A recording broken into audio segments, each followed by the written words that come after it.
Hey guys, tonight we begin with something gritty, grand, and absolutely unforgiving. Life in the Roman Empire. Not as a senator, not as an emperor, no golden laurel crown, no marble baths. Tonight, you're not Julius Caesar.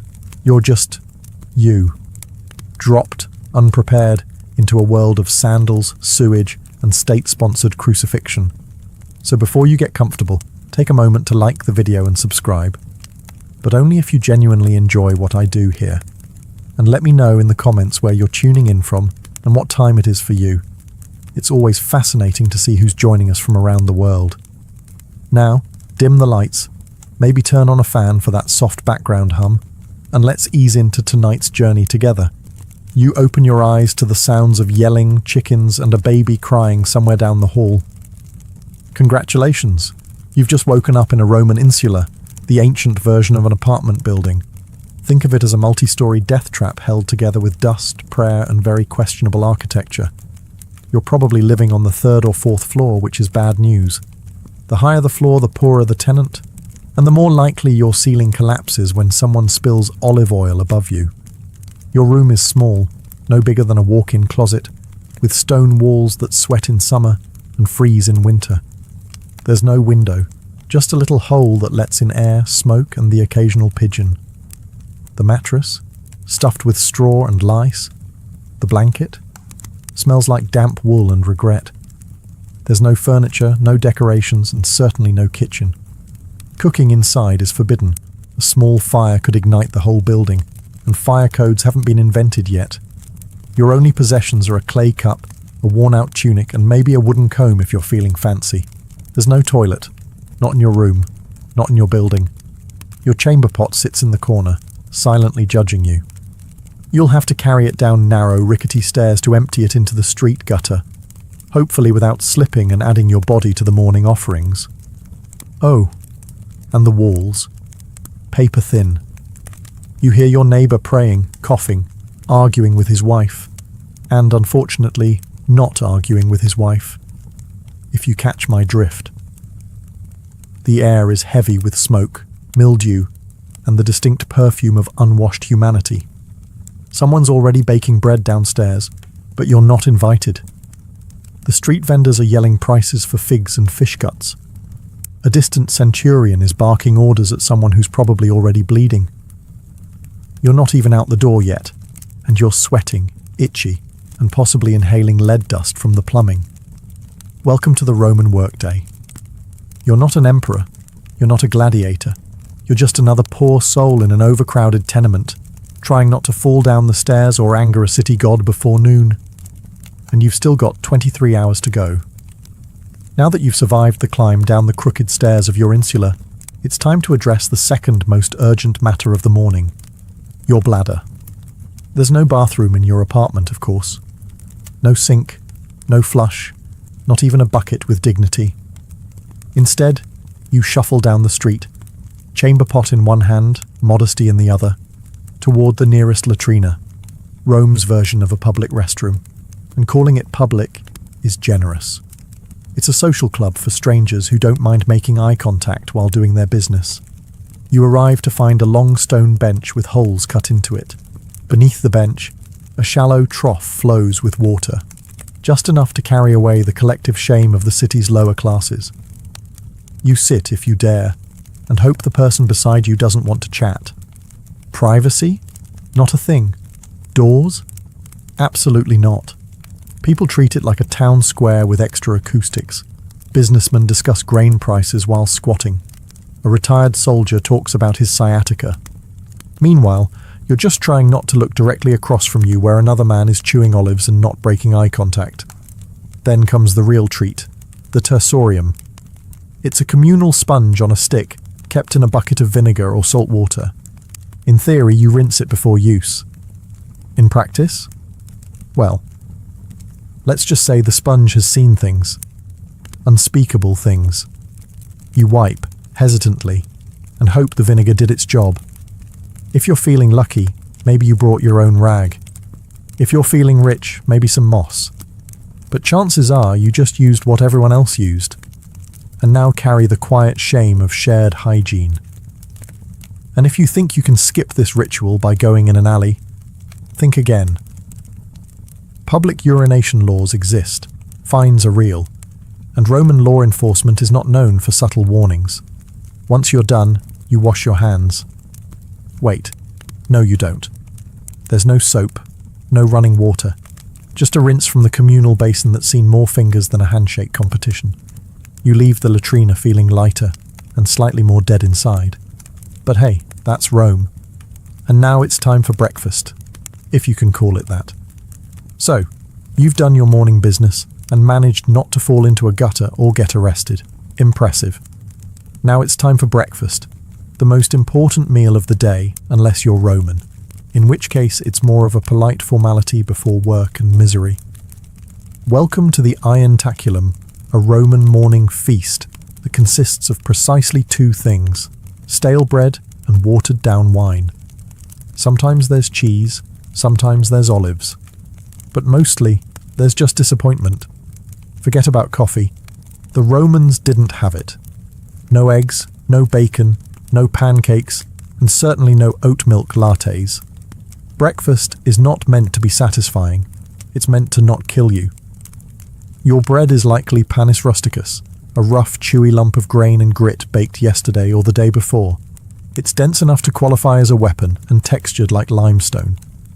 The wine is diluted, because even they knew that being drunk before sunrise in ancient Rome was a bad idea, unless you were a senator. There's no kitchen in your apartment, so you eat this meal standing in the street or squatting beside a fountain, alongside other equally unenthused citizens gnawing on bread like flavourless tree bark. If you've got a bit of oil or a smear of garum, Rome's famously salty fermented fish sauce, then congratulations, you've added aromatic horror to your already bleak meal. If you're wealthy, maybe you get fruit or honey. But you're not. You're a normal Roman citizen, just rich enough to not be enslaved and just poor enough to envy your neighbour's broken jug of goat milk. Sometimes vendors walk by selling hot chickpea fritters or honeyed pastries, and for a moment you feel hope.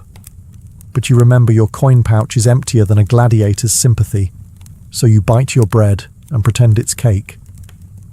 And this is how the day starts, with carbs, mild dehydration, and a growing realization that you're about to walk 7 miles on Roman sandals with nothing but stale crumbs in your stomach and a buzz from last night's leftover wine. It doesn't get better, because now it's time to go to work. After your hearty breakfast of bread and mild despair, it's time to face the Roman workday. And let's be clear, unless you're a senator, a poet with a patron, or one of the lucky few who inherited land from a dead uncle with no heirs, you are working, and you're doing it hard. You might be a labourer, porter, potter, bricklayer, street cleaner, or if your luck's truly sour, a sewer worker. Rome needs a lot of things: roads, aqueducts, temples, baths, and someone has to build them. That someone, you, with your bare hands, under the sun, wearing sandals that provide all the arch support of a soggy leaf. The Roman workday starts early, very early. The sun is barely up, but the foreman already is, yelling in Latin and waving a stick. If you're late, you're docked a day's pay or worse, beaten, shamed or fired, which in Roman terms means you starve with honour. Your tools are basic. You dig with a shovel made of splinters and prayer, carry bricks on your back, and haul water from a cistern that smells like old socks and ambition. There are no gloves, no helmets, just sweat, dust, and the constant awareness that one slip might crush your spine and your career simultaneously. And if you're a craftsman, good luck. You're competing with hundreds of others selling the same clay pots, sandals, or cheap tunics.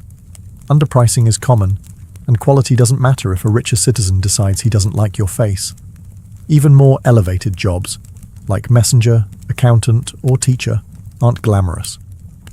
You're either running through Rome's chaotic streets with scrolls under your arm, writing numbers for someone who will forget your name, or trying to teach Latin to a group of senators' children who already think they're gods.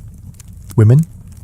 They're working too, spinning, weaving, selling vegetables, or managing stalls in the markets, plus raising children, plus managing the household, plus not dying during childbirth, multitasking before it was cool. And after all this, you get a short break for lunch. Maybe. If your supervisor isn't in a bad mood or trying to impress a visiting prefect. So yes, you work, or you die trying.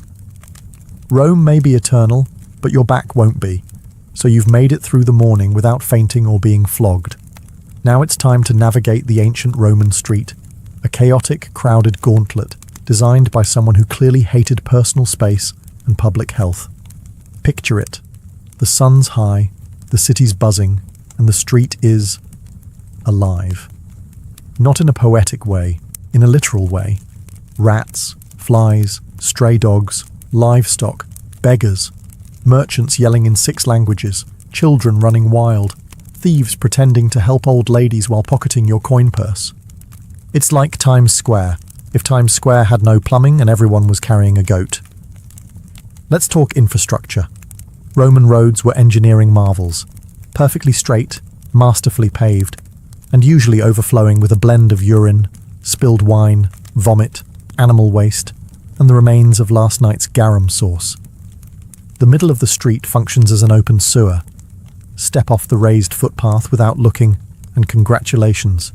You've just baptized your sandal in the holy waters of human misery. Wagons clatter by with no speed limits, no crosswalks, and zero chill. They don't stop for pedestrians. In fact, Roman law actually banned heavy cart traffic during the day in the city, which means drivers race through at night, in the dark, without brakes, like charioteers on a deadline. If you're not crushed by wheels, you'll be bumped by elbows, baskets, or an angry fishmonger shouting about spoiled eels. Then there's the air, thick with smoke from cooking fires, incense from temples, the scent of public latrines wafting on the breeze. Oh, and dead animals. Sometimes people just leave them there. If a dog drops in the forum, someone might just toss a cloth over it and walk away. And don't forget public spectacles, spontaneous brawls, impromptu protests, or a politician's parade that blocks traffic for hours while trumpet players blast off-key fanfare in your face. So yes, the Roman street is alive and out to get you. Slip on a fig, get hit with a runaway cart, or accidentally offend a patrician's pet monkey, and your day could end faster than Caesar on the Ides of March. And you were just trying to go buy lentils. You're sweaty, dusty, and desperately craving a splash of something cold. The good news? You live in Rome, a city renowned for its aqueducts, those magnificent engineering marvels that carry fresh water from the hills straight into the heart of the empire. The bad news? That water doesn't care about you. Unless you're wealthy enough to live in a domus with your own private fountain, you're sharing water with thousands of your closest coughing, sneezing, not washing their hands neighbours. Your options are the public fountains, where everyone fills their jars, washes their feet, and occasionally dunks a child for fun or hygiene. And by hygiene, we mean a wet version of hope. If you want to wash up, your best option is the thermae, the Roman public baths. They're everywhere, and everyone uses them. Sounds civilized, right? But here's the thing. The water cycles through multiple pools with no soap, no chlorine, and very little shame. You'll be sitting in a tepid bath with a dozen other men, none of whom believe in modesty. Conversations are loud, political, and occasionally naked. A man might try to sell you socks, while another cleans his ears with a stick. And the water, it's been through everyone. If you were hoping to feel clean, think again. You're marinating in bacteria with a hint of eucalyptus. Also, fun fact, the plumbing system often uses lead pipes. Yes, lead. Romans were obsessed with engineering, but not chemistry. Over time, that convenient indoor plumbing could cause all kinds of delightful side effects like anemia, gout, infertility, and, if you're truly lucky, madness. Want to drink something safer? Wine. Seriously. Water is viewed with suspicion, especially in the poorer districts where contamination from latrines and street runoff is common. So wine is diluted and consumed throughout the day by men, women, and children alike. Because what better way to survive a crumbling empire than with a gentle buzz? So yes, Rome brought water into the city before most of the world knew what a pipe was. But for the average citizen, it's a gamble every time you drink, bathe, or rinse your toes. Enjoy your aqueducts. Just don't trust them. Welcome to the Roman Empire, where pain isn't just a possibility, it's the background music of your entire life. You stub your toe, no ice, no painkillers. You grit your teeth and keep going until it either heals wrong or falls off. Break a bone? You wrap it in a dirty rag and try not to breathe too hard. Get a splinter? Good luck. That's how infections start and how you might end. Roman society isn't big on comfort. There are no ergonomic tools, no padded seats, no concept of taking it easy. If you're a labourer, you're lifting bricks with a hernia and a prayer. If you're a soldier, you march 20 miles a day with bleeding feet and a scorpion bite on your thigh. If you're a woman in childbirth, well, welcome to agony. Your midwife might know a chant. That's about it. Every part of your body is one misstep away from becoming an open wound or a cautionary tale. And unless you live near a temple with a very dedicated priest, your best option is homemade ointments, herbal smoke, or simply ignoring the problem until it resolves itself, or you get resolved into a grave. There's no such thing as anesthesia. Surgeries are performed while you scream into a block of wood. Dislocated shoulder? It's popped back in by a man named Marcus, who learned from watching someone else fail at it. Dental work? Picture a blacksmith. Now picture your mouth. That's the scene. And if you're enslaved or poor, people don't even pretend to care. You could be bleeding out on the side of the road, and the best you'll get is, don't stain the mosaic. Even upper-class Romans embraced pain as proof of virtue. Stoicism was the philosophy of the day. Enduring suffering without complaint was seen as noble. If you cried over a broken arm, you weren't just in pain. You were weak. Real Romans suffer silently, then write poetry about it later. So yes, pain is always on the table, and it usually comes without warning, without remedy, and definitely without sympathy. On that cheerful note, let's take a look at what happens when you actually go see a Roman doctor. So, you've hurt yourself. Maybe it was the infected blister from yesterday's work, or maybe you tried to shave with a bronze blade and now your chin looks like a gladiator training ground. Either way, it's time to seek medical attention, which, in ancient Rome, is less about healing and more about surviving the attempt. Let's begin with the basics. Roman medicine is a chaotic mix of Greek theory, mystical guesswork, and a surprising amount of leaves. The core belief? The body is ruled by 4 humours: blood, phlegm, yellow bile, and black bile. Feeling off? One of them is out of balance. The solution? Drain something. So your doctor, who may or may not also be your barber, immediately reaches for the leeches, or a knife. Because bloodletting is the default treatment for everything from migraines to moral failings. Have a cough? Let's open a vein. Depressed? We'll just drain some sadness out of your arm. Surgery? Oh yes, it exists. Roman surgeons had scalpels, forceps, and even bone drills. What they didn't have were anesthetics. You stay conscious through the whole procedure, gripping the edge of a wooden table while a man in a dirty toga digs into your flesh with the confidence of someone who once saw a scroll about it. Antiseptics. Not really a thing. They might wash wounds with wine or vinegar, which does help, but also burns like divine punishment. Infection is a common side effect. So is death. Prescriptions vary wildly. You might be given honey, garlic, crushed beetles, or a poultice made of herbs, ash, and very specific types of animal dung. If things get worse, you're advised to sleep in a temple, pray to Asclepius, and hope divine dreams will deliver your cure. And if none of it works, well, your doctor shrugs, your family lights a candle, and your neighbours start whispering about what kind of omen your death might be. It's not that Romans didn't care about health. They just hadn't quite figured out what helped and what murdered you more efficiently. So next time you sneeze, Be grateful for modern antibiotics, and that you don't live in a world where healing often starts with blood loss. After a long day of sweating, bleeding, and dodging carts, you're starving. Time for dinner, or as the Romans called it, cena. Just don't expect anything remotely comforting. Let's start with what's not on the table. No pizza, no pasta, no tomatoes, no potatoes, no chocolate, no sugar, and absolutely no coffee. None of those things had been discovered or imported yet. This isn't Italian cuisine. This is pre-Italy edible survival. You sit down to a wooden bowl of something brown and vaguely hot. It's probably pulse, a porridge made of spelt, beans, or lentils. It tastes like wet gravel with a hint of herb, if you're lucky. If you're not lucky, it tastes like wet gravel without the herb. Protein is rare unless you caught it, trapped it, or fished it yourself.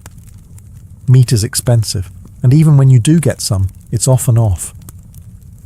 Roman cooking didn't use refrigeration, so preservation meant heavy salting, smoking, or marinating it in garum, a fermented fish sauce that smells like dead ocean and burns your soul just thinking about it. If you're feeling festive, there might be boiled vegetables, hard cheese, or the occasional fig. Rich Romans dined on exotic dishes like roasted flamingo, stuffed dormice, or jellyfish in vinegar, delicacies that mostly scream, "Look at how rich I am and how little I care about taste buds." Your wine is watered down, always. Drinking it straight is seen as barbaric. But don't worry, the water it's mixed with is probably questionable too, so you're just choosing how fast you want to get sick. Dessert? Maybe dried fruit, maybe nuts, or maybe you're fasting because it's a feast day honouring a god who frowns on gluttony. Either way, you're not ending the night with a tiramisu. There are no napkins. You wipe your hands on a cloth shared with 10 other people, or just use your tunic and pretend it's clean. By the end of the meal, your stomach is full but uneasy, and your breath smells like garlic, wine, and slight despair. But at least you're fed. Now all you have to do is survive the Roman nightlife, and trust me, that's not a relaxing stroll. After a long day of grime, toil, and fish sauce, you might be hoping for a little leisure, something to take your mind off your crumbling apartment and the open sewer outside. Well, good news. You're in Rome, where entertainment is everywhere. Bad news? Most of it is horrifying. Let's start with the main event.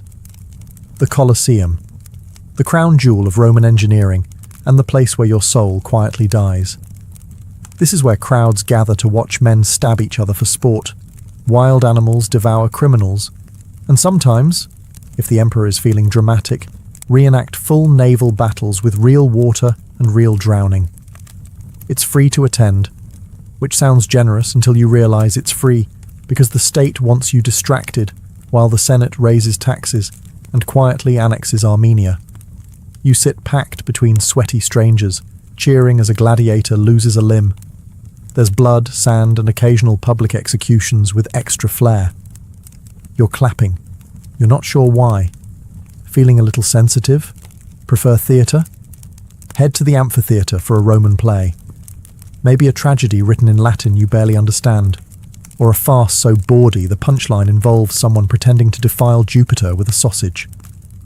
Subtlety is not the Roman strong suit. If you're feeling sporty, try the Circus Maximus. Chariot races are fast, thrilling, and regularly fatal. There are no guardrails, no helmets, and lots of shouting. Crashes are inevitable and spectacular, and the crowd loves it. They're here for the violence and the betting. Don't cheer for the wrong team unless you're ready to fight your way home. And then there's the street entertainment, fire breathers, acrobats, musicians, con artists, and the occasional philosophical rant from a barefoot man with nothing to lose. If you don't like the show, wait 5 minutes. Something else, or someone else, will start yelling. But behind all of it, there's a strange, brilliant madness. Rome didn't just distract its people. It dazzled them into forgetting how brutal daily life was. It weaponized spectacle. And if that doesn't numb you enough, there's always more wine. Now, let's take a walk through justice. Roman style. Spoiler. It's not comforting. You've survived work, dinner, and a gladiator getting impaled for applause. You might think you're safe now, that as long as you keep your head down, the law will protect you. Ah, that's adorable. In Rome, the law doesn't protect, it reminds. Reminds you that you're small, replaceable, and that mercy is a luxury reserved for statues of emperors. First off, legal status matters. If you're a citizen, you have rights, in theory. You can't be flogged in public unless someone important gets really annoyed and you get a proper trial. If you're non-citizen, justice comes in the form of a fist, a branding iron, or a swift execution outside the city gates. Slaves? They are property. If a slave murders their master, even if the master deserved it, every slave in the household might be executed, just to send a message. That message? Don't even think about it. If you're accused of a crime, don't expect a calm chat with a lawyer. Trials are public theatre.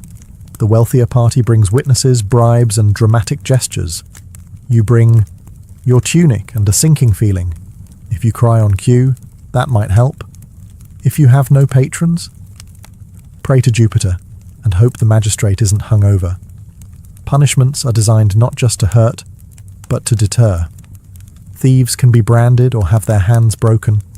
Liars might get their tongue pierced. Fraud? Public flogging or exile, if you're lucky. And if you insult the emperor, it's not jail time. It's death, usually creative. Some crimes require public punishment, ideally in front of a crowd that cheers louder than they did for the morning's beheading. Crucifixion is popular, long, slow, humiliating.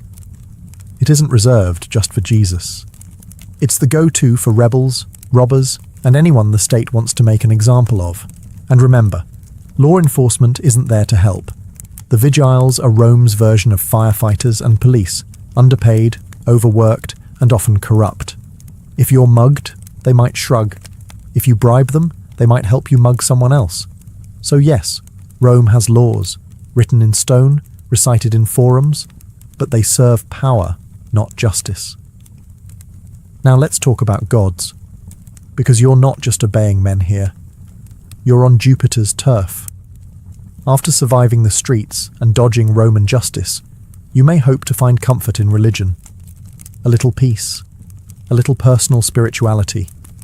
Nope, not here. In the Roman Empire, religion isn't a private affair. It's an institution, an ever-present cloud of incense and obligation wrapped around every waking moment of your life. You don't choose your gods, they choose you. And there are so many. There's a god for everything. Door hinges, cardia, sewers, cloacina, boundaries, terminus, and even mildew, robigus. You can't walk 5 paces without crossing a shrine. If you don't pause to bow, light a candle, or mutter a prayer, you're not just being rude, you're inviting catastrophe. Maybe not today, but eventually. And when your roof collapses, everyone will nod and say, "Ah, yes, he skipped the Saturnalia offering." Religious festivals fill the calendar, dozens per year. On those days, business stops, animals are sacrificed, and the air smells like roasting bull and wet marble. You attend out of piety, but also fear. Because if the gods aren't honoured properly, they'll retaliate, with plagues, droughts, or a really bad harvest that ruins everyone's lentil supply. Now let's talk about emperor worship. The state wants you to revere the emperor not just as a ruler, but as a living god. You're expected to offer incense at his altar, sing his praises, and never, never roll your eyes during a triumphal procession. That's treason adjacent. If you're caught not participating in public worship, say you're a little too quiet during the Vestalia, or you don't show up to toss grain into the temple flame, you could be labelled impious, atheistic, or worst of all, suspicious. Suspicion in Rome is like blood in shark-infested waters. And if you're part of a foreign cult, you'd better keep that under wraps unless it's officially approved. The state doesn't like unfamiliar gods unless they bring wine, taxes, or new soldiers. Roman religion isn't about belief. It's about ritual. You don't have to feel it. You just have to do it. Correctly. On time. And in public. And you better smile while you sacrifice that goat. Speaking of social performance, let's climb the greasy pole of Roman ambition in the next chapter. You've bowed to the gods, avoided a lawsuit, and survived a public bath without contracting something mythical. But here comes the most exhausting part of Roman life: the social hierarchy. A brutal, finely tuned machine where every word, gesture, and sandal strap placement could make or break you. Roman society is a ladder, but it's covered in oil and lined with daggers. At the top are the senators, old money, togas with purple stripes, and land ownership so vast it has its own postal code. Below them, the equestrians, the wealthy business class. Then come the plebeians like you, the struggling middle and lower classes. Below that, freedmen, slaves, foreigners, and the guy who accidentally insulted a statue of Augustus once. Want to move up? You'll need patrons, powerful individuals who protect you in exchange for lifelong loyalty, errands, favours, and the occasional vote. It's like having a boss, godfather, and landlord rolled into one charmingly condescending package. Each morning, you visit your patron's home as part of the salutatio. You wait in line with other clients, praise his haircut, maybe compliment his son's toga, then beg for a favour, usually money, food, or a recommendation. If you're lucky, he tosses you a coin and lets you carry his litter through the forum. Congratulations, you're now connected. Every move you make is watched and judged. Your clothes must be clean, not fashionable, just clean. Your speech must be proper. Your friends, carefully selected. And whatever you do, don't show ambition. That makes people nervous. If you rise too quickly, others will conspire to knock you back down, socially or literally. Networking is warfare. Gossip is currency. The wrong comment at a banquet can end your career. The right marriage can save your entire bloodline. But you better play it carefully. Love is for poets. The rest of Rome marries for alliances and estate access. And even if you climb high, don't get too comfortable. One bad harvest, one missed ritual, one jealous rival, and it's all over. You won't even hear the dagger coming. Now, the sun is setting. Surely things calm down at night, right? Not in Rome.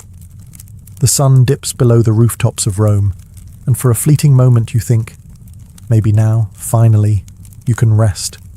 But nightfall in the Roman Empire isn't a time for peace. It's a shift in tone. From noisy and chaotic to dark and downright lethal. First, let's talk about lighting. There isn't any. Unless you're rich enough to burn oil lamps all night, and few are, most people rely on moonlight, memory, and blind hope to find their way through the labyrinthine alleys of the city. If you trip and fall, no one's helping. They might just take your shoes. The vigiles, Rome's official night watchmen, are supposed to patrol the streets, prevent fires, and stop crimes. In practice, they're overworked, underpaid, and often more interested in napping than heroics. Some are brave, most are bribable, and all of them are outnumbered. Criminals know this. Thieves, muggers, and the occasional bored ex-gladiator roam the shadows, looking for easy marks. If you're walking home alone, you're the easy mark. It doesn't matter who you are. Unless you're armed, fast, or invisible, you're at risk. And then there's fire. Rome's greatest nighttime terror. Insulae, those charming death trap apartments you sleep in, are made of wood and dreams. Cooking after dark is illegal for this reason, but laws mean little to a hungry tenant. A single overturned lamp can reduce an entire block to ash in hours. The Great Fire of 64 CE didn't start itself, but once it did, it raged like Mars in a bad mood. You might think your building is safe, until you smell smoke at midnight and realize there's no organized evacuation plan. You grab your one tunic, your chamber pot, and maybe your dignity, and sprint for your life down a collapsing staircase. And if it's not fire or thieves, it's noise. Drunken parties echo through the streets. Processions for obscure gods parade by with drums and shouting. And if a senator's mistress is upset, everyone within a 3-block radius knows. Sleep in ancient Rome is a luxury. Silence is a myth. And safety? That's reserved for the wealthy, the armed, and the extraordinarily lucky. But hey, morning's almost here. You just have to survive one more night. And then, repeat. The sun sets on Rome, and with it you might expect a moment of calm, a breeze, a quiet meal, maybe even sleep. Think again. Rome doesn't go silent at night. It simply shifts into something darker, louder, and more dangerous. The city never truly sleeps. It prowls. Let's start with fire. Roman buildings, especially the tall wooden insulae where the poor live, are tinderboxes waiting for a careless oil lamp or cooking fire to turn them into ash. There's no real fire department, just the vigiles, who are part firefighter, part night watch, part deeply underpaid janitor. They carry buckets and hope. If your apartment catches fire, you might be rescued, or you might become a cautionary tale in tomorrow's gossip. Then there are the thieves, cut purses and pickpockets who treat the moonlight like a hunting license. Rome's alleys are narrow and unlit. Torches are expensive. If you must walk after dark, you're doing so by feel, by instinct, and hopefully not by yourself. Don't carry anything shiny. Don't make eye contact. And whatever you do, don't get caught between two drunken gladiators arguing about someone's missing sandal. Speaking of drunk, the city's nightlife is booming. Taverns spill over with cheap wine, loud music, and men shouting bad poetry about Mars and women they'll never impress. Fights break out. Dice games end in blood. And sometimes an angry noble decides to settle a grudge by having a slave beat someone in the street. You hide in the shadows and pretend you didn't see anything. If you're a woman walking alone, good luck. Rome is not kind to unchaperoned females after dark. The streets belong to the desperate, the reckless, and the dangerously bored. Trying to sleep isn't much better. Your insula creaks like it's thinking about collapsing. Rats scurry through the walls. Your neighbour coughs like a dying goat. Somewhere nearby someone is screaming, either from passion, murder, or both. You press your face to a sweaty pillow and pray to Mercury for silence. But there is no silence in Rome. Not for you. Because in the Roman Empire, even the darkness is loud. And when dawn comes, you'll have to do it all again. You woke up in a crumbling insula, survived public toilets, chariot traffic, gladiator gore, lead poisoning, leeches, religious festivals, burning rooftops, and half-cooked lentils soaked in fermented fish sauce. You bowed to gods you don't understand, obeyed laws that don't protect you, and slept through riots, rats, and the occasional public decapitation. You're dirty, tired, possibly infected, and emotionally scarred by the communal sponge.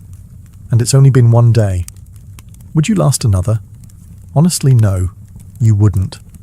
Most modern humans, with our air conditioning, antibiotics, and 5-minute delivery windows, would crumble by lunchtime. You'd give up before the second round of garum. And yet, the Romans did it. For centuries. Because here's the maddening, magnificent thing.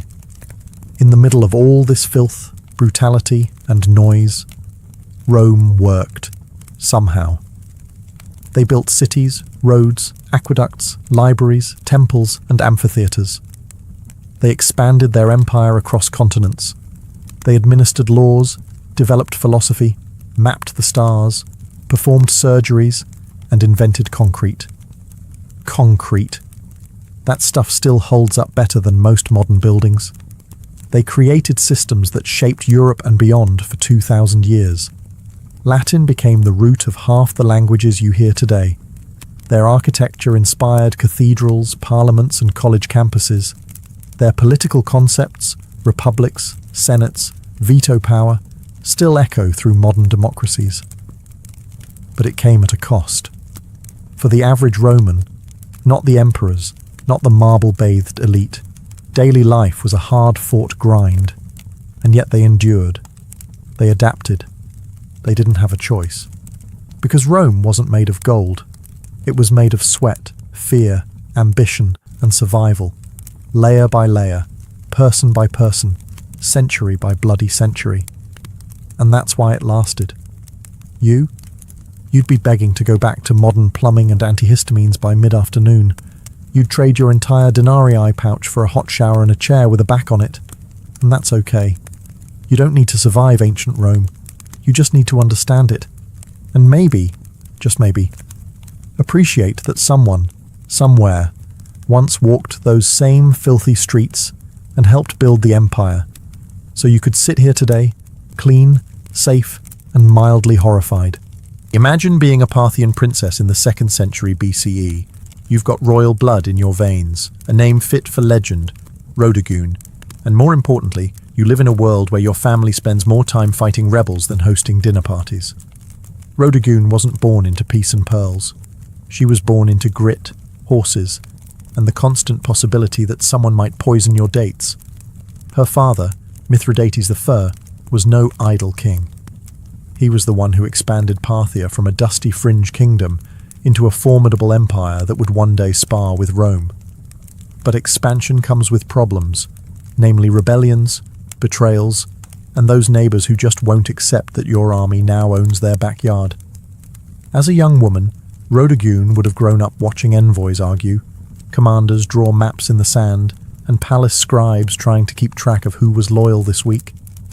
She wasn't trained just in silk and ceremony. She learned statecraft, command presence, and how to wear armour that didn't clash with her earrings. It's important to understand the role of Parthian women here. While not always given the spotlight, Parthian noblewomen were no strangers to power. Some ruled cities, others plotted dynastic alliances, and a few, like Rhodogoon, became legends not for who they married, but for who they defeated. And defeat she did, but that part comes later. At this point in her life, Rhodogoon's name was already known. She was a symbol, not just of royal lineage, but of Parthian pride.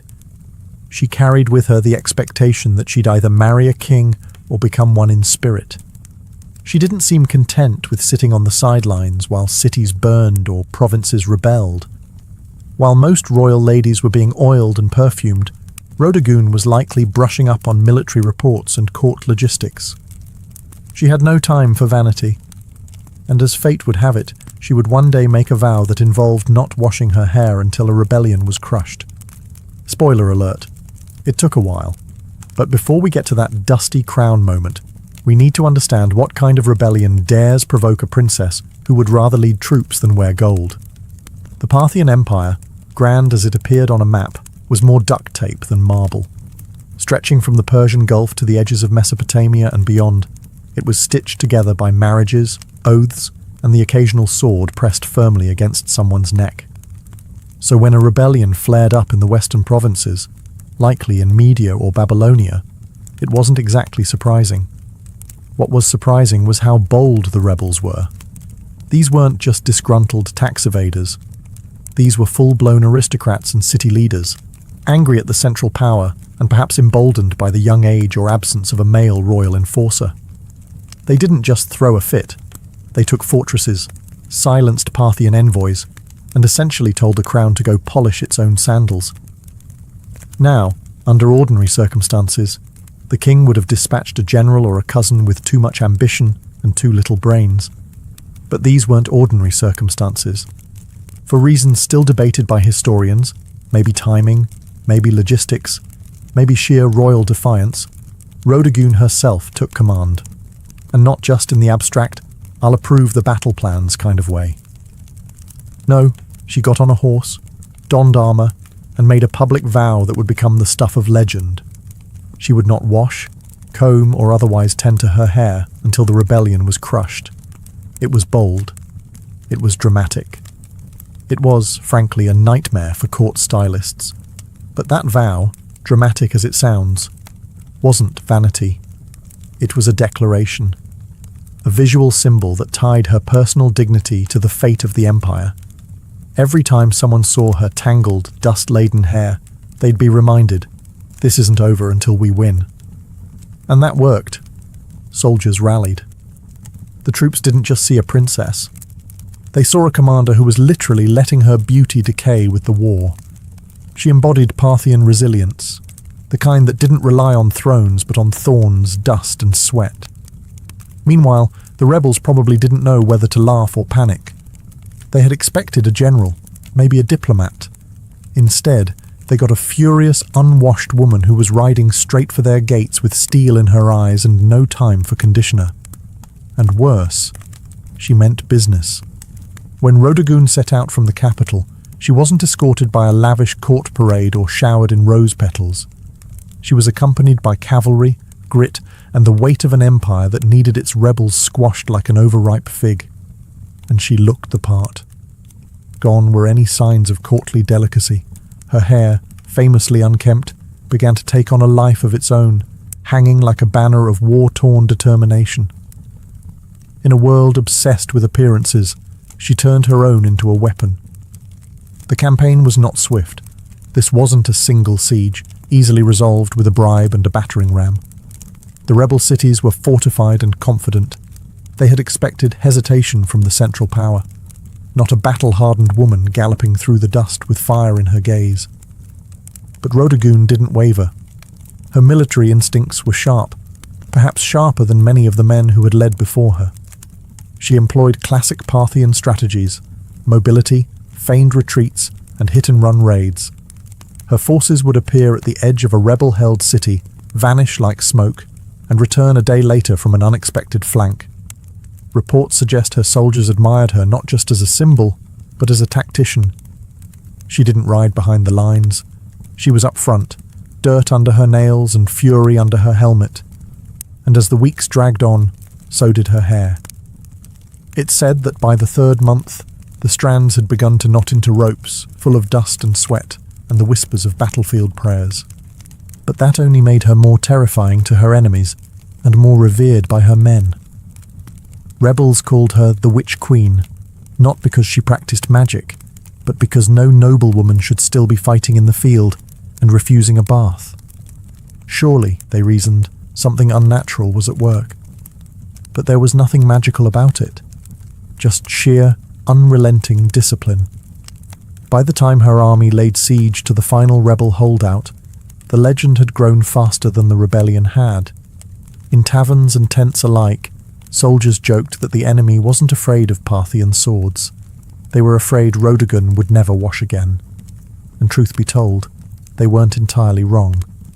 The last stronghold of the rebellion loomed ahead, a walled city rumoured to be impenetrable, where the rebel leaders had dug in like ticks on a dog. Supplies had been hoarded, archers lined the parapets, and the gates had been reinforced with the kind of smug confidence only traitors possess. They believed they could outlast Rodogun.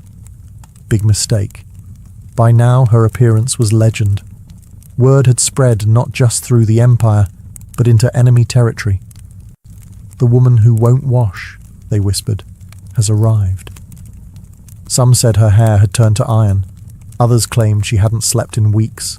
The myths piled up like siege ladders. But Rodogun was no myth. She was real, and she had tactics. Instead of launching a reckless assault, she opted for a slow, punishing siege, cut off trade routes, intercept messengers, poison wells. The rebels had braced for a battle of swords. Instead, they got starvation. She weaponized time itself, letting her enemies rot from the inside out. And all the while, she camped outside the city with her soldiers, just another commander beneath the canvas tents. She shared their meals, gritty bread and lukewarm wine. She inspected their armor. She led patrols. And she still, despite every opportunity, refused to so much as touch a comb. For her soldiers, the vow had become sacred. No one dared suggest she break it, even in jest. It had become a living embodiment of Parthian pride, a symbol that their suffering wasn't for nothing. Every tangled strand was a reminder. We are still in this fight. Inside the rebel city, morale crumbled. They had expected to demoralize the enemy by holding out. Instead, it was they who began to wither. Their own commanders began to argue. Food ran low. Rumours of desertion began to ripple like cracks through stone. And then came the breaking point. A small gate, left unguarded for just an hour, perhaps out of fatigue, perhaps sabotage, was found by one of Rodagun's scouts. That night, under the cover of darkness and wind, her forces slipped in and opened the main gates from within. By morning, the city was hers, and Rodagun, face streaked with sweat and ash, stood atop the battlements, unbathed, victorious, and utterly terrifying. Victory was not declared with trumpets or parades, it was declared with water. After months of dust, battle, and relentless pursuit, Rodagun stood before her army not in royal robes, but in the same battlefield garb she had worn since the campaign began. Her armour bore dents from rebel blades, her face was lined from sun and strain, and her hair, her wild, matted, filthy hair, now hung down her back like a lion's mane made of wire and legend. But she had done it. Every rebel city had fallen. Every oathbreaker had been brought low. And now, with her vow complete, she could finally do what no one in the Empire had dared attempt to rush. She could wash her hair. According to tradition, and later accounts passed down through oral history, Rodagun summoned her servants not to a golden chamber, but to a public courtyard. She wanted her soldiers, the ones who bled beside her, to witness this moment. Basins were filled, oils were warmed, combs were retrieved from storage like sacred relics. And then, under the open sky, the warrior princess of Parthia, caked in the grime of war, began to scrub away months of rebellion. It was symbolic. Every tangle undone was another city reclaimed. Every rinse of water over her scalp washed away defiance, soaked into the earth as if the land itself had been restored. Some say she wept. Others say she laughed. But what no one disputed was the silence among the troops as they watched. Hardened men, scarred and sunburned, stood like statues as Rodagun emerged from her ritual transformed. No crown was placed on her head. She didn't need one. The dust had become her diadem. The act of not washing had become more powerful than any jewel. And in that moment, Parthia didn't just have a princess. It had a symbol. She could have returned to court in triumph, let the scribes compose flattering odes, allowed nobles to fall over themselves in praise. But she didn't rush back to luxury. She stayed with her troops a while longer. She dined with them. She listened to them.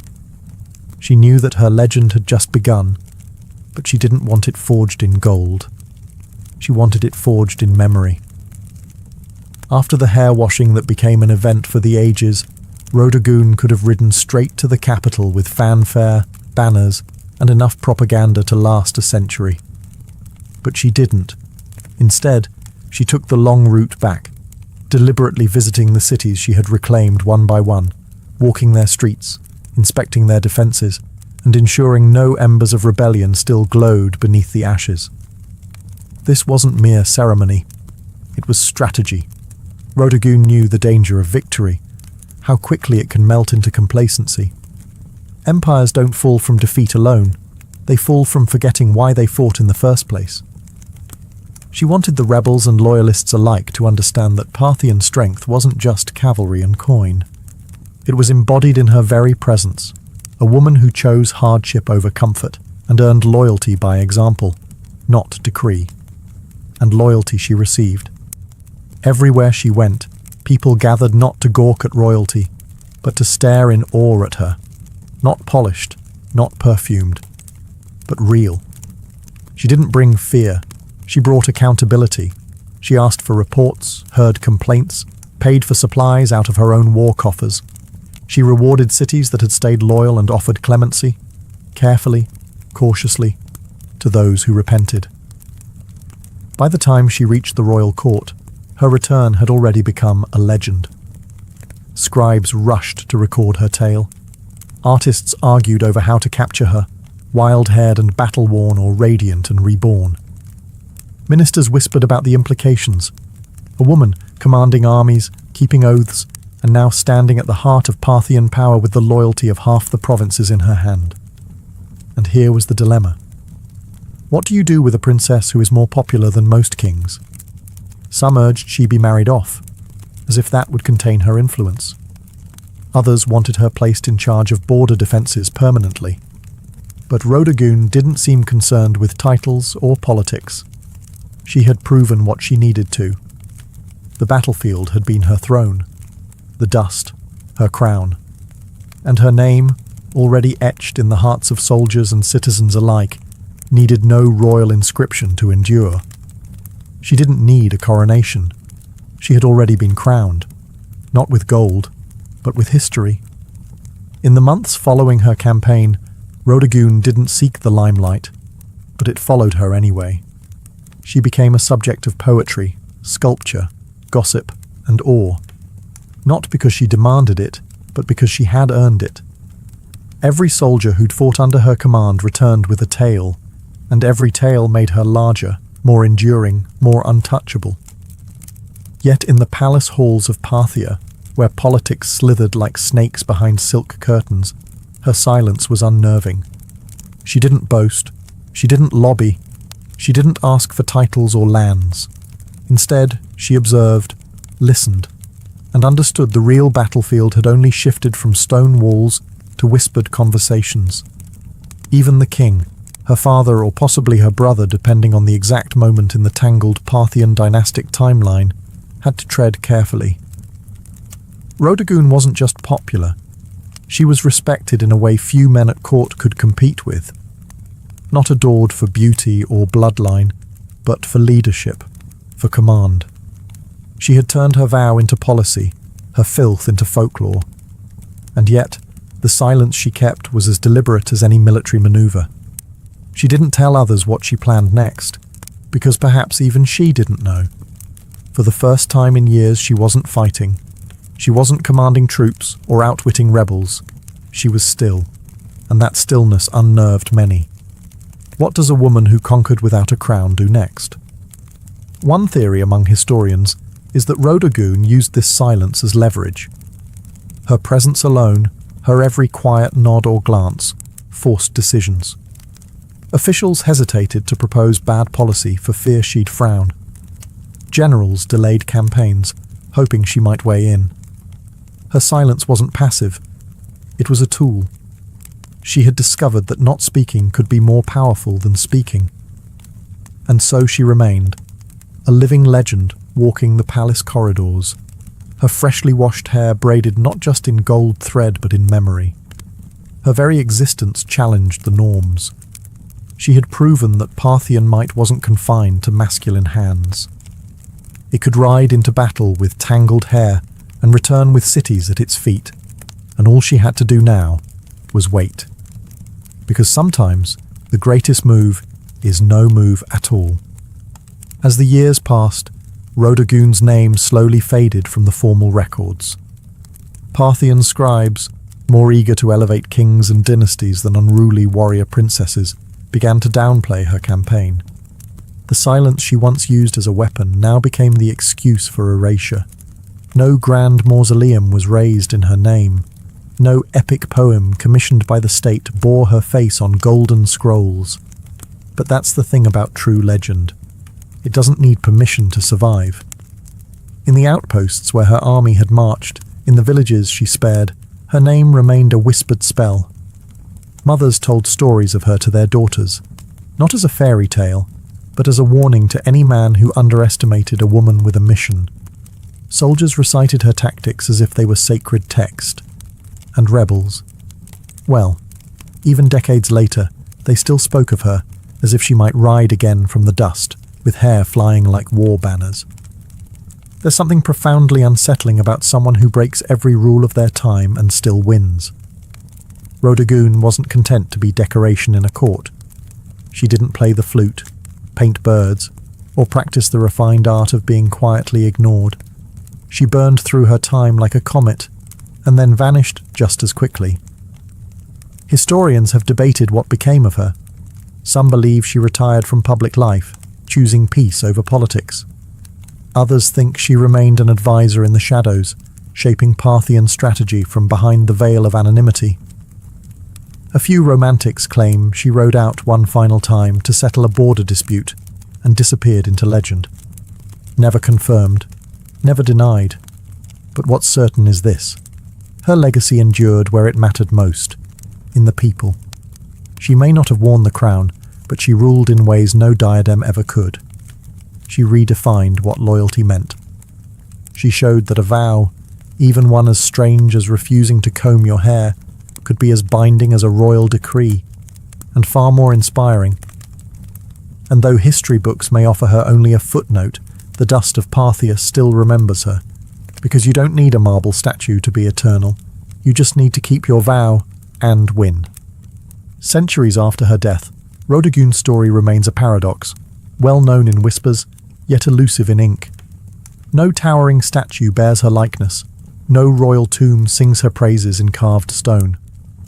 But in the collective memory of those who admire rebellion, endurance, and principled ferocity, she is immortal. Not in the way kings are remembered, but in the way forces of nature are. She didn't need to conquer foreign lands or sign monumental treaties. What she conquered was expectation. In a world where women were told to wait behind curtains while men spilled blood in their name, Rodogun tore the curtain down and marched out barefoot, helmet in hand. She didn't ask for command. She took it. And the empire didn't collapse.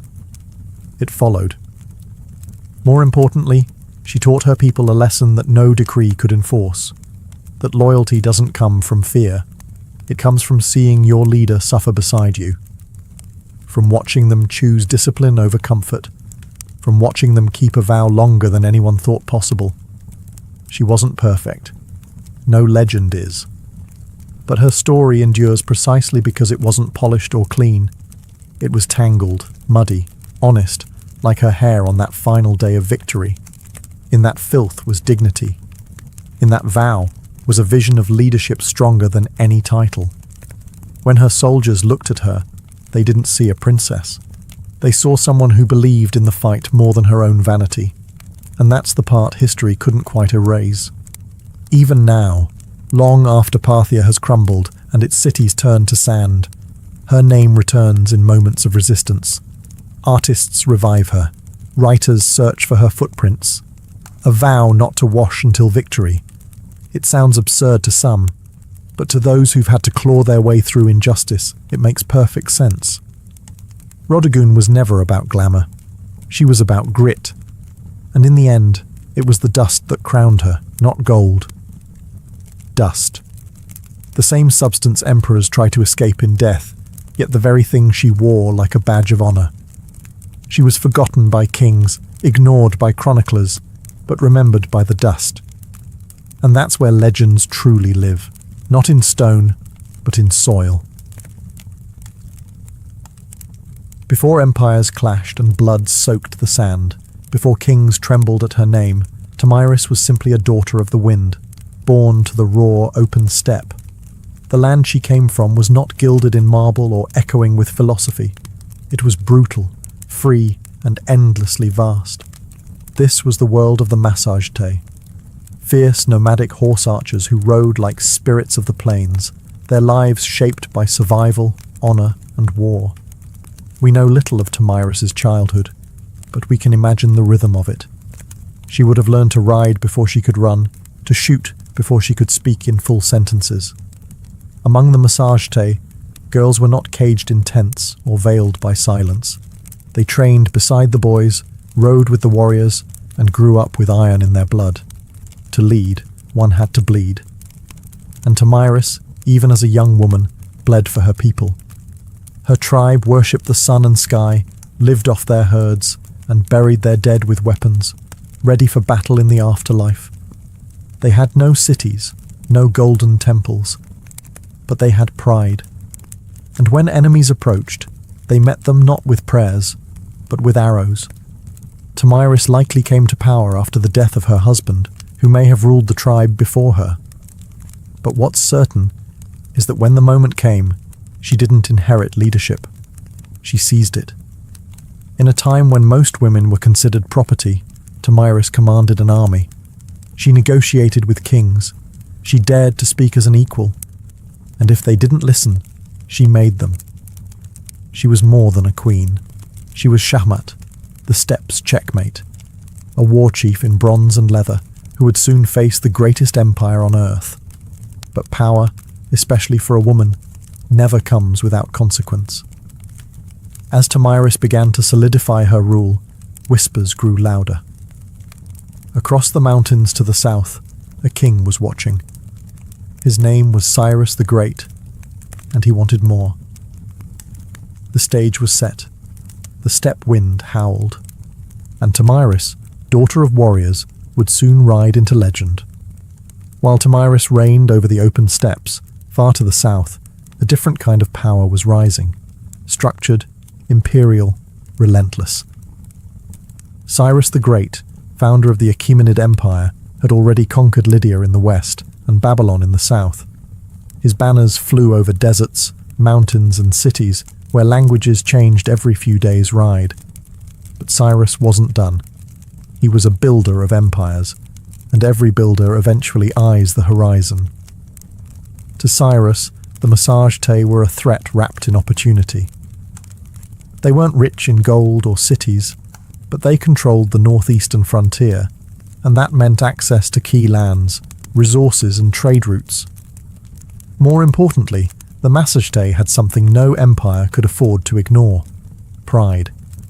And pride, in Cyrus's eyes, could be bent or broken.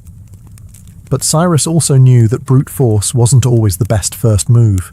He had a reputation for cleverness, diplomacy, and strategic trickery. So he tried a different approach, one that kings before him had used to dissolve threats without a single drop of blood. He proposed marriage. According to ancient sources, notably Herodotus, Cyrus sent envoys to Tomyris offering an alliance through matrimony. On paper, it was a royal match, the great king of Persia and the warrior queen of the Massagetæ. But Tomyris wasn't naive. She saw the proposal for what it was, not an offer of love or partnership, but a calculated attempt to absorb her people without a fight. She declined, and that rejection didn't sit well in the halls of Persepolis. With the diplomatic games over, Cyrus shifted to his favorite language: war. He ordered his army to cross the Araxes River, the natural barrier that separated Persia from the land of the Massagetæ. He was going to take what Tomyris refused to give. But Tomyris was already preparing. She knew the terrain. She knew how her people fought, on horseback, fast and furious. And most of all, she knew Cyrus wasn't just coming for land. He was coming to crush a woman who dared to say no. The world's most powerful king had declared war, but he had no idea what kind of fury he had just awakened on the steppe. Cyrus the Great, master strategist and seasoned conqueror, believed he could outwit Tomyris. He had faced kings, crushed cities, and subdued nations. To him, the Massagetæ were little more than wild nomads with fast horses and no cities to defend. He didn't realize he was stepping into the path of someone just as cunning and far more furious. Tomyris had warned him. After rejecting his marriage offer, she sent a clear message: cross the Araxes River, and you will regret it. But Cyrus crossed anyway, building a bridge of boats to carry his army into Massagetæ land. Instead of striking immediately, Tomyris pulled her forces back, luring Cyrus deeper into unfamiliar terrain. The Persians found an abandoned camp, well stocked with food, and more importantly, wine, a luxury the nomadic Massagetæ rarely indulged in. It was a baited trap, and Cyrus took it, perhaps thinking the enemy had panicked and fled. Inside the camp, he left a portion of his army under the command of General Harpagus, a trusted officer. As the Massagetæ returned under the cover of night, they fell upon the drunk and unsuspecting Persians with deadly precision. The battle was brutal and swift. Among the dead was Spargapises, Tomyris' son and a Massagetæ commander. Accounts differ on what happened next. Some say Spargapises was taken alive and, realizing his capture, begged for death and took his own life. Others claim he was killed in the fighting, but all agree. When news reached Tomyris, something inside her shattered, and then turned to steel. Her grief was volcanic, but her rage, that became legendary. She sent another message to Cyrus. This one wasn't a warning, it was a vow. "You may be a glutton for blood," she said, "but I swear, I will give you your fill." She promised to make the ground run red with Persian blood, and her vengeance would not be quiet. Cyrus had taken her son. He had violated her land. Now he would meet not the queen of the Massage-Tay, but the mother of a slain warrior, and the last face he would ever see. The next battle would not be a skirmish. It would be an execution. The sun rose over the plains like a blade, sharp and blinding. Tomyris stood at the head of her army, no longer just a queen, but a storm given form. Her warriors, hardened by the nomadic life, painted their faces with ash and rage. This wasn't about politics anymore. This was about blood. Cyrus, for all his might, had underestimated the Massage-Tay. He assumed they would fight like the tribes he had conquered before, chaotic, uncoordinated, easy to crush. But Tomyris had spent her life among warriors. She understood how to strike, not blindly, but with precision. She rallied her forces for a full-scale assault on the Persian invaders. And this time, she wasn't holding back. The location of the final battle is lost to history, swallowed by the vastness of the steppe. But what's clear is that Tomyris launched a ferocious counterattack. Her cavalry swept across the plains like a tide of knives. They fired arrows from horseback, closed in with axes, and fought like people with nothing left to lose. The Persians, battle-hardened, disciplined, and experienced, weren't expecting this level of organized fury. Tomyris didn't just lead her troops, she fought beside them. Her presence on the battlefield ignited her warriors like wildfire. Every strike was driven by vengeance. Every charge was an answer to her son's death. Cyrus tried to hold the line, but it shattered. The Persians were routed. Many died where they stood. Others fled into the endless grasslands, only to be hunted down. And Cyrus the Great, the man who had conquered Babylon, Lydia, and nearly the known world, fell in the chaos. Whether he was slain in combat or captured and executed depends on the version told. But either way, he died on Tomyris's terms. What came next is infamous. According to Herodotus, Tomyris found Cyrus's body on the battlefield, ordered his head severed, and then, in a final act of symbolic revenge, submerged it in a wineskin filled with human blood. "Drink your fill," she said, "of the blood you thirsted for." Was it historical fact or poetic embellishment? Maybe both. But it didn't matter. The message was eternal. Tomyris was not to be conquered. When the dust settled and the grass drank deep the blood of empire, Tomyris stood victorious. A warrior queen who had done what no king or army before her could. She brought Cyrus the Great to his end. News of the defeat sent shockwaves across the ancient world. The mighty Achaemenid Empire, thought to be unstoppable, had been humiliated by a woman from the steppes. The Persians did their best to downplay the loss, but the death of their founder couldn't be ignored. Cyrus's body was eventually returned and buried with honor in the royal tomb at Pasargadae. Yet the stain of his final defeat would linger like a wound on the empire's legacy. For Tomyris and the Massage-Tay, however, the victory was more than revenge. It was a declaration. They had defended their sovereignty not just with weapons, but with dignity. Tomyris had stood up to the world's most powerful ruler, and she hadn't just survived, she had triumphed. And then she vanished from history. No records survive detailing her later years, her death, or any successors she may have appointed. It's as if, after taking her vengeance, Tomyris simply rode back into the horizon and allowed the wind to carry her legend forward. In the centuries that followed, historians, poets, and chroniclers would try to fill in the blanks, turning her into a symbol as much as a woman. To the Persians, her name was a bitter reminder. To the Greeks, she was a paradox, a barbarian who displayed more nobility than many kings. And to the peoples of Central Asia, Tomyris became folklore, a ghostly queen who rides through the steppe, fierce and unbending, with a sword that remembers. Her legacy would inspire countless depictions across cultures. Medieval manuscripts portrayed her in regal armor. Renaissance paintings imagined her towering over Cyrus's corpse. In every age, she became what people needed: a mother avenger, a wild queen, a lesson in hubris, or a symbol of feminine power. But one truth cuts through the myth: she changed history.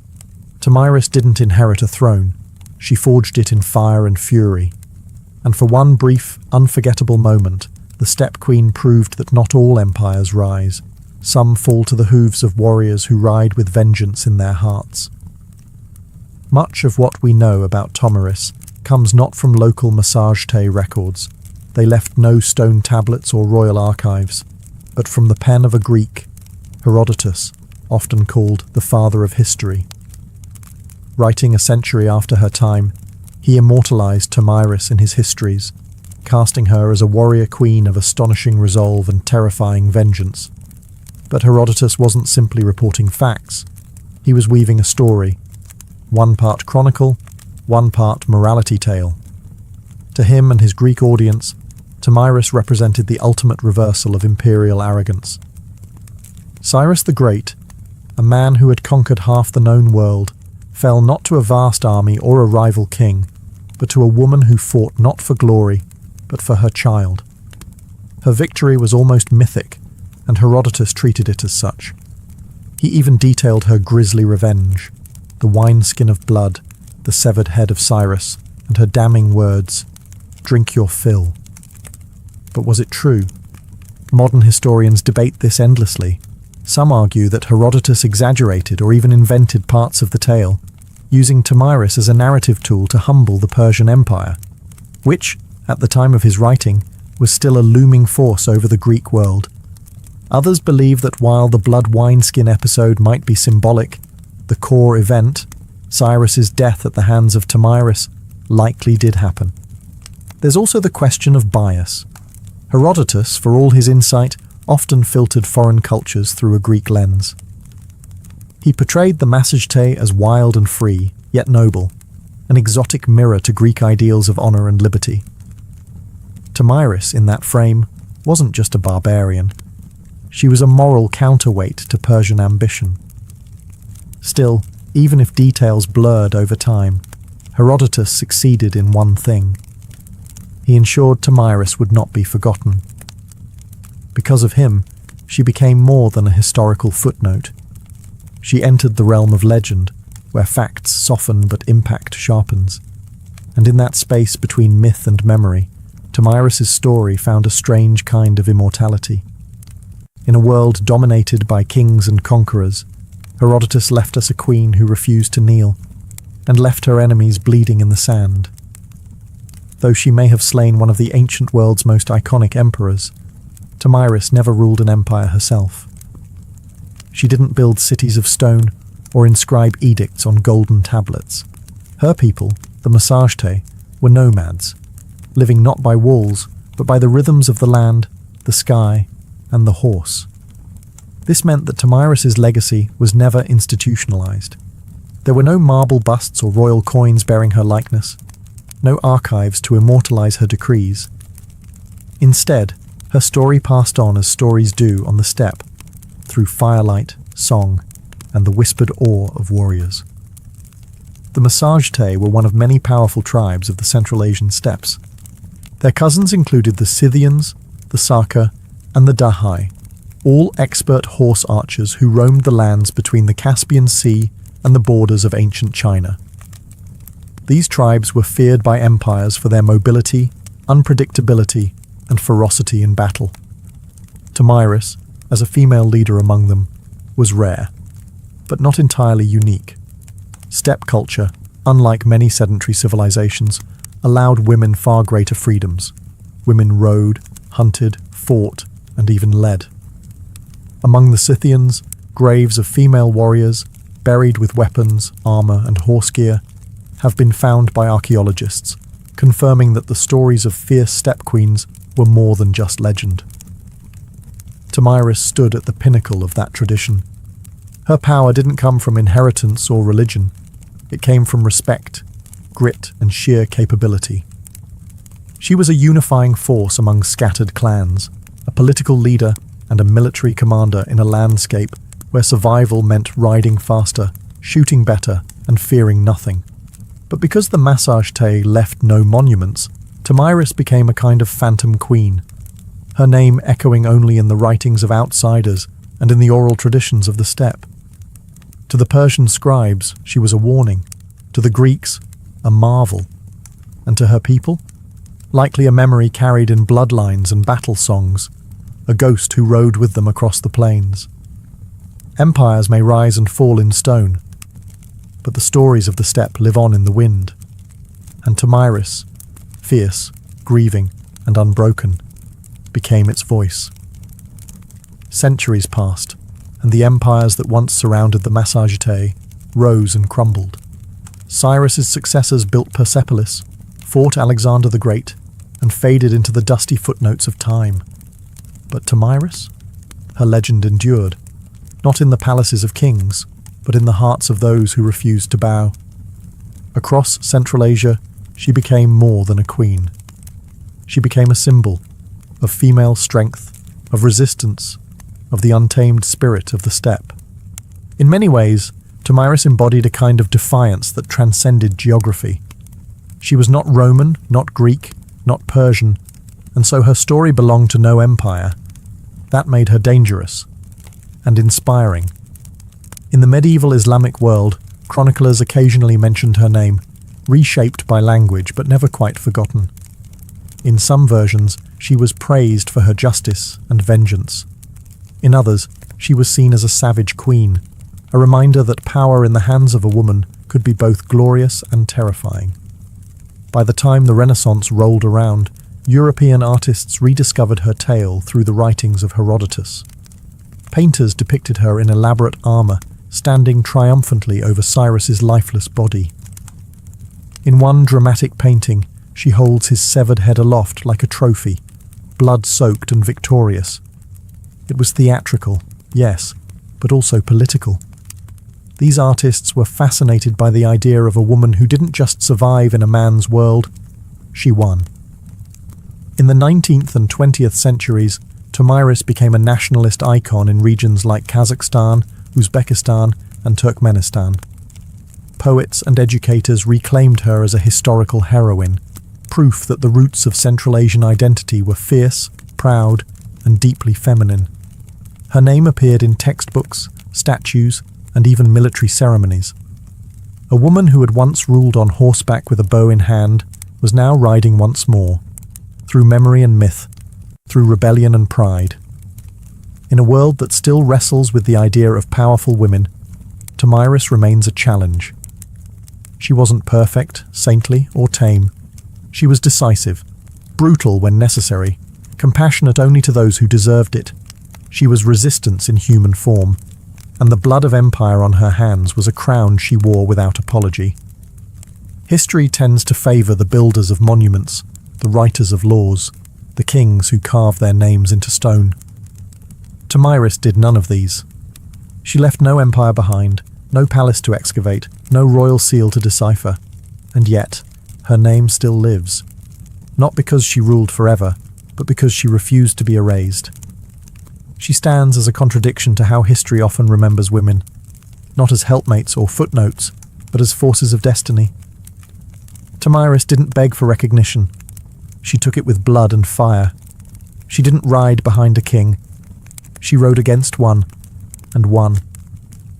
Her story is retold in classrooms from Central Asia to Europe, not simply because she killed Cyrus the Great, but because she dared to defy him. She wasn't defending an empire. She was defending freedom, a freedom that rode on the backs of horses, that hunted with hawks, that slept under the stars.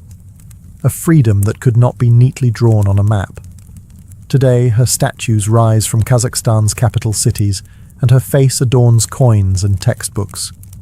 To modern Central Asians, she is a mother of nations, a link to a pre-Islamic, pre-Soviet, proudly nomadic past, a reminder that their identity wasn't born in submission, but in the cry of battle and the gallop of horses.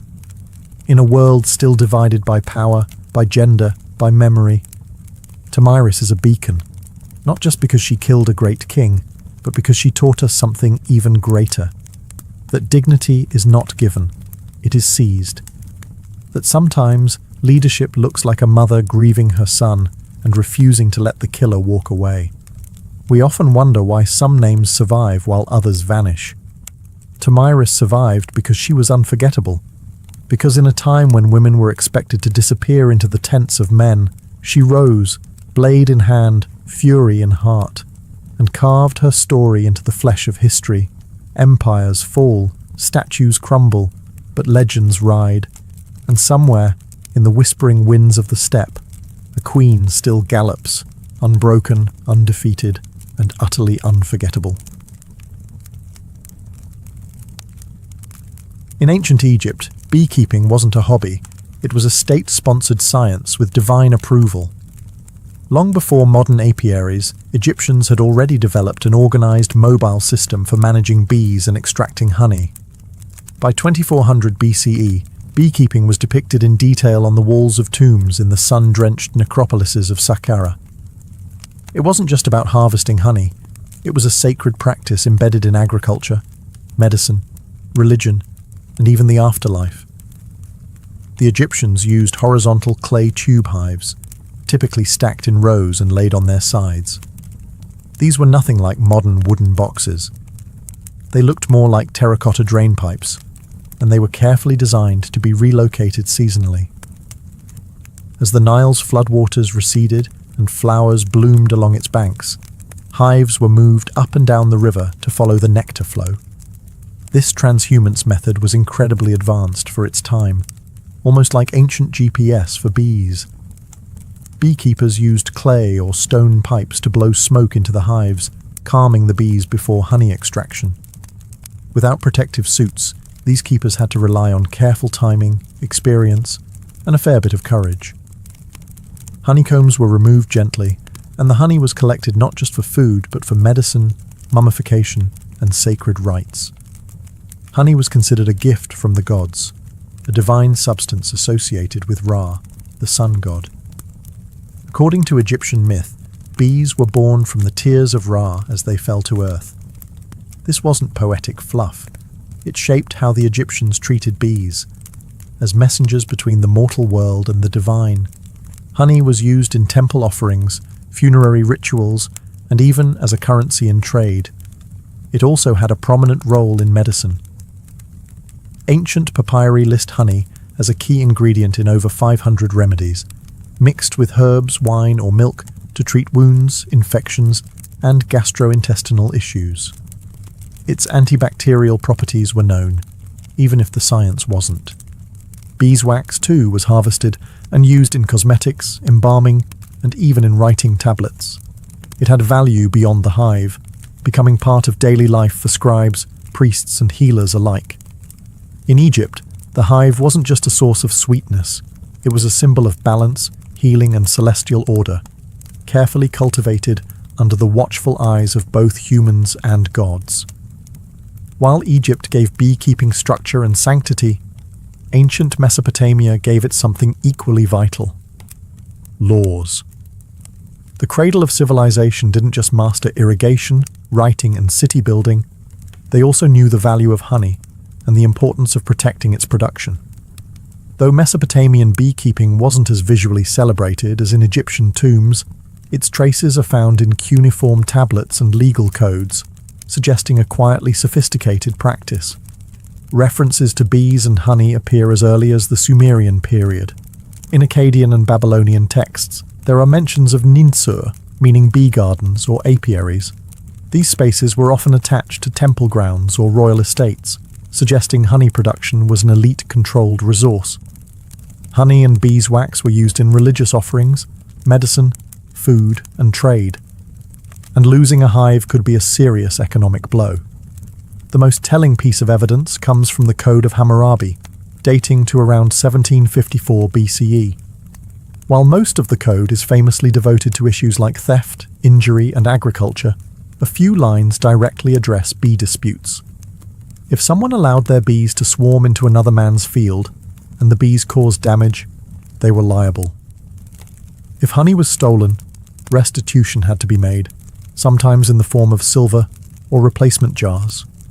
In a world where almost everything was counted in grain, the fact that honey warranted its own legal protection speaks volumes. Mesopotamians also understood bees as more than just insects. Some texts describe them as divine messengers, even linking them to Ninurta, the god of agriculture and war. Beeswax, in particular, was valued for sealing documents and creating ritual figurines. It was both practical and mystical, part of both bureaucracy and magic. Though the exact design of Mesopotamian hives isn't fully preserved, scholars believe they may have used mud brick or woven basket hives, similar to early Levantine styles. These would have been kept in shaded gardens or rooftops, protected from the harsh summer heat. Mesopotamian beekeeping was less about worship and more about structure, regulating resources, ensuring fairness, and maintaining the economic balance of a society where even a bee sting might end in litigation. Here, the hive was not just a biological wonder. It was a microcosm of order, law, and the civilizing impulse itself. In the rugged highlands of Anatolia, long before the Greeks took center stage, the Hittites were quietly mastering the art of beekeeping, and they weren't treating it like a backyard hobby. To the Hittites, bees were sacred agents of purity, messengers between realms, and essential to both agriculture and the spiritual health of the kingdom. Unlike Egypt and Mesopotamia, where beekeeping was a blend of science and economics, the Hittites took a more ritualistic approach. In religious texts from the 14th and 13th centuries BCE, bees are mentioned not just as producers of honey, but as active participants in purification rites. One famous Hittite ritual text describes a ceremony in which a bee is summoned to go and remove the evil, the impurity, and the wrath of the gods. The bee is then released, not killed, a rare show of mercy in ancient rites, suggesting a deep reverence for the insect. The Hittites valued honey for its taste and its sacred utility. It was used in libations, sacrificial offerings, and anointing rituals, often combined with wine, milk, or grain. Honey wasn't just consumed, it was poured, burned, and blessed. It served as a medium between human intention and divine reception. In terms of practice, evidence suggests the Hittites used clay or woven hives, likely stored in protected enclosures near temples or royal estates. Though the archaeological record is sparse, parallels with neighbouring Levantine and Syrian traditions hint at portable tube-like hives, possibly made from straw and mud, stacked and managed much like those in Egypt. Beekeepers in the Hittite world likely operated under temple control, their work deeply embedded in seasonal festivals and state rituals. Honey was not a mere commodity. It was a tool of diplomacy, healing, and spiritual cleansing.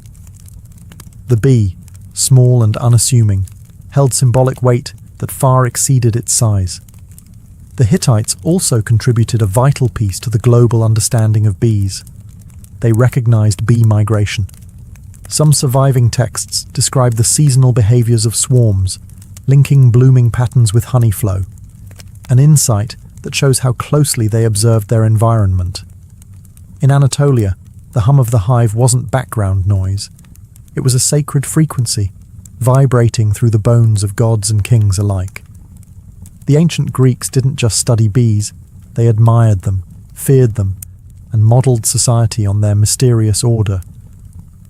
To the Greeks, the hive was more than a place of honey. It was a living metaphor, a model for the ideal city-state, a symbol of divine order and a source of endless scientific curiosity. Greek beekeepers advanced the science of apiculture with a blend of practical knowledge and philosophical flair. Unlike earlier civilizations that used stationary clay hives, the Greeks developed movable terracotta hives with removable lids and sections. These allowed easier access to the honeycomb without destroying the colony, an early step towards sustainable harvesting. They also mastered the art of smoke control. Using ceramic bellows and clay smokers, they would puff smoke into the hive entrance, sedating the bees before honey extraction. This innovation not only reduced stings, but also preserved the hive's structure, allowing for multiple harvests per season. One of the most influential minds in Greek history, Aristotle, studied bees in extraordinary detail. In his Historia Animalium, he described hive behavior, noting that bees appeared to have distinct roles. Some gathered nectar, others defended the hive, and one, whom he called the king bee, seemed to lead. Although he got the gender wrong, Aristotle's observations laid the groundwork for centuries of bee research. Honey held a revered place in Greek culture. It sweetened wine, preserved fruits, and flavoured cakes. It was also used as a base for medicinal salves, especially in wound care, and was seen as a divine gift. The Greeks believed that ambrosia, the food of the gods, was a mixture of honey and wine. The bee itself had mythological significance. It was associated with Artemis, goddess of wild things, and Demeter, goddess of the harvest. Priestesses of Artemis were even called Melissae, the Greek word for bees. The idea of the bee as a sacred feminine force carried deep symbolic power. For the Greeks, the hive was both scientific marvel and spiritual emblem, a reminder that even the smallest creatures move with purpose, discipline, and grace. In studying bees, they believed they were studying the very laws of nature, and perhaps of the gods themselves. If the Greeks studied bees with wonder, the Romans managed them with ambition.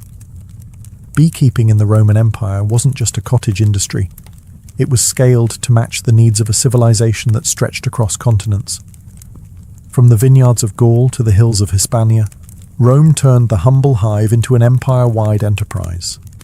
The Romans inherited much of their apicultural knowledge from the Greeks and Etruscans, but they expanded it into a formalized agricultural science. Writers like Varro and Columella recorded detailed instructions for building hives, harvesting honey, and relocating colonies. Their treatises describe beekeeping with a startling modernity, including observations on swarm behavior, seasonal cycles, and pest control. Roman hives came in many forms: hollow logs, cork bark containers, clay tubes, and even woven baskets sealed with dung or mud. Flexibility was key. In colder climates, more insulation was needed. In warmer provinces, ventilation was critical. These innovations allowed Rome's beekeepers to adapt the craft across vastly different regions of the empire. To calm bees, Romans employed clay pots filled with smouldering herbs like thyme or oregano. The smoke soothed the hive, and perhaps added a subtle flavour to the honey. Harvesting was done with iron knives, and wax was separated by melting and straining, later used in candles, writing tablets, cosmetics, and even waterproofing ships. Honey wasn't just food, it was everywhere. It was added to wine to make mulsum, used in baking, in sauces for meat and fish, and even as an early energy source for athletes and soldiers. Roman physicians, following Hippocratic traditions, prescribed honey for sore throats, wounds, fevers, and digestive problems. Its antibacterial properties were well known and well used. But perhaps the most Roman thing about their beekeeping was organization. Large villas often had dedicated honey farms, run by enslaved labor under the supervision of estate managers. Production was recorded in ledgers, and surplus honey was sold in markets or exported to distant provinces. Bees were viewed not just as insects, but as productive citizens of the Roman economy. To the Romans, a well-run hive mirrored a well-run household, ordered, obedient, and endlessly fruitful. While ancient civilizations cultivated bees for honey and wax, many also saw the hive as a doorway to the divine. Across Egypt, Greece, Mesopotamia, and beyond, bees weren't just insects. They were spiritual beings, buzzing between worlds, delivering messages from gods, and offering sacred gifts like honey that bridged the natural and supernatural realms. In Egypt, bees were directly tied to divine creation. As mentioned earlier, mythology claimed that Ra, the sun god, shed tears that turned into bees upon touching the earth. Honey was used in temple offerings to please deities and accompany the dead into the afterlife. The bee also became a royal symbol. Pharaohs of Lower Egypt bore the title, he of the sedge and the bee, connecting their authority to the cosmic harmony of the hive. In Greece, the bee held powerful feminine symbolism. The priestesses of Demeter and Artemis, goddesses of fertility and wilderness, were called Melissae, or bees. These women were considered channels between the divine and mortal realms. The Oracle of Delphi, one of the most important religious centers in the ancient world, was believed by some to have originally been presided over by bee priestesses. Even the famed Pythia, the Delphic prophetess, was sometimes called the Delphic bee. The hive itself was often seen as a microcosm of perfect order, disciplined, selfless, and productive.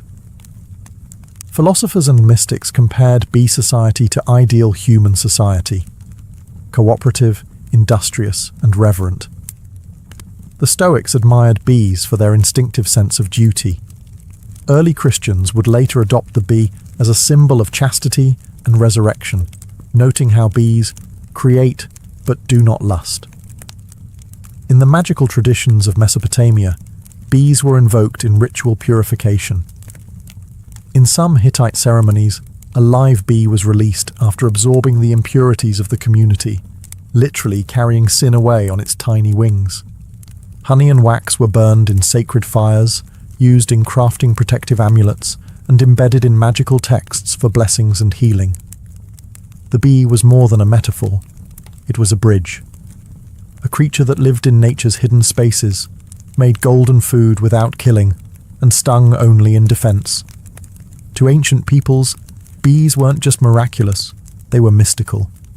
To the ancient world, honey wasn't just delicious, it was divine medicine. Long before bacteria were discovered, people instinctively knew that honey could clean wounds, soothe coughs, and preserve the body. It wasn't magic, though it often felt like it. It was chemistry, centuries ahead of its formal explanation. In Egypt, honey was a cornerstone of ancient medicine. Medical papyri like the Ebers Papyrus, circa 1550 BCE, list honey in over 500 prescriptions. It was mixed with milk, figs, garlic, and herbs to treat everything from eye infections to digestive problems. When paired with animal fat or resin, it was applied as a salve to burns and cuts. Doctors knew that wounds treated with honey healed faster and resisted infection, likely due to honey's natural acidity and hydrogen peroxide content. The Greeks followed suit. Hippocrates, the father of modern medicine, prescribed honey for respiratory problems, ulcers, and fatigue. He used honey mixed with vinegar to create oxymel, a tonic used to clear phlegm and reduce fevers. Greek athletes drank honeyed water to boost stamina during Olympic training, believing it restored strength quicker than wine or water alone. In India, the Ayurvedic system held honey, madhu, in high regard. It was classified by taste, source, and medicinal potency. Ayurvedic texts warned against overheating honey, but endorsed it as a treatment for indigestion, colds, wounds, and even poison. It was also used in religious rituals, offered to gods and consumed during sacred fasts for both spiritual and bodily cleansing. The Romans, too, believed in the medicinal power of honey. Pliny the Elder recorded dozens of remedies involving honey in his natural history. It was a base for ointments, gargles, and laxatives, and even used to treat the wounded after battle. Honey mixed with poppy juice was given as a sedative. Roman surgeons kept it on hand to dress wounds and reduce inflammation. Beeswax had its place in medicine too, as a base for plasters, balms, and even dental fillings. Its malleability and resistance to decay made it ideal for sealing and preserving. In short, honey in the ancient world wasn't just sweet, it was life-saving. It healed the sick, preserved the dead, and symbolized purity. It was the pharmacy of the gods, delivered by the wings of bees. Ancient beekeepers were more than farmers. They were innovators, engineers, and keen observers of nature. Across civilizations, they developed specialized tools and methods that allowed them to manage bee colonies effectively, harvest honey sustainably, and even protect themselves from the bees' defensive stings. One of the most important innovations was the design of the hive itself. The Egyptians popularized the use of horizontal cylindrical clay hives essentially large terracotta tubes stacked in rows. These hives were durable, portable, and mimicked natural cavities where bees thrived. Similarly, the Greeks and Romans used terracotta and woven basket hives, some with removable lids to allow access to honeycombs without destroying the colony. The ability to inspect and harvest without killing the bees was revolutionary, paving the way for modern sustainable apiculture. To safely extract honey, ancient beekeepers employed smoke to calm the bees. The Greeks invented clay smokers and bellows, designed to direct smoke into the hive's entrance. The smoke masked alarm pheromones released by guard bees, reducing their aggression. Romans refined this by burning fragrant herbs such as thyme or oregano, which soothed the bees and possibly imparted subtle flavors to the honey. Harvesting tools varied.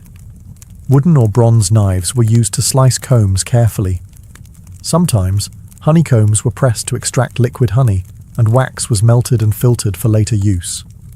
Beekeepers often wore minimal protection, relying on experience and careful technique to avoid stings. Suits and gloves were millennia away. Ancient texts reveal that beekeepers also observed bee behavior meticulously. They understood swarm cycles, seasonal patterns, and the importance of moving hives to optimize nectar collection. Some cultures practiced transhumance, relocating hives to follow flowering plants' bloom, similar to modern migratory beekeeping. Additionally, honey storage was a crucial aspect of ancient beekeeping. Egyptians used sealed ceramic jars to store honey, protecting it from moisture and spoilage. Honey's remarkable shelf life was well known, sometimes lasting centuries sealed within tombs. Even the relationship between humans and bees was carefully managed. Rituals were performed to appease bee spirits or gods, ensuring cooperation and avoiding misfortune. This spiritual care was as vital as the physical tools in maintaining a productive hive. In all, ancient beekeeping was a blend of craftsmanship, natural science, and reverence. The tools and techniques they developed set foundations that still influence modern apiculture. The ancient practice of beekeeping laid the groundwork for a relationship between humans and bees that continues to this day. Far from a simple agricultural activity, early beekeeping was an art and science that influenced medicine, religion, economy, and ecology across civilizations, shaping the way we understand nature and sustainability. From the Nile Valley to the hills of Anatolia, from the temples of Greece to the farms of Rome, ancient beekeepers honed methods to protect and sustain their colonies. Their innovations in hive design, smoke use, and seasonal management allowed for sustainable honey harvests, a practice crucial for both survival and trade. The respect they showed for the bees' life cycles helped foster a model of harmony between humans and nature. Their understanding of honey as a medicine informed the early pharmacopoeias of Egypt, India, and Rome, influencing healing practices that persist in traditional medicine worldwide. Honey's antibacterial and preservative properties became the foundation for wound care and remedies, while beeswax shaped early technologies in cosmetics, art, and construction. The symbolic and spiritual meanings attributed to bees and honey in ancient cultures also endure. Religious rituals honoring bees and honey continue in various traditions, reflecting humanity's ongoing fascination with the hive as a metaphor for order, cooperation, and divine blessing. The idea of bees as messengers between worlds or symbols of resurrection permeates art, literature, and folklore across centuries. Moreover, the ancient practice of migratory beekeeping, moving hives to follow floral blooms, is echoed in modern commercial apiculture, essential for crop pollination and global food production. The innovations of ancient beekeepers helped set the stage for today's awareness of bees as vital pollinators and the environmental challenges they face. Despite technological advances, the core relationship remains unchanged. Humans depend on bees for food, medicine, and ecosystem health, and bees, in turn, have shaped human culture, economy, and spirituality since the dawn of civilization. The legacy of ancient beekeeping is a testament to human ingenuity, respect for nature, and the enduring power of collaboration, both within the hive and between species. It reminds us that even the smallest creatures can inspire science, faith, and survival.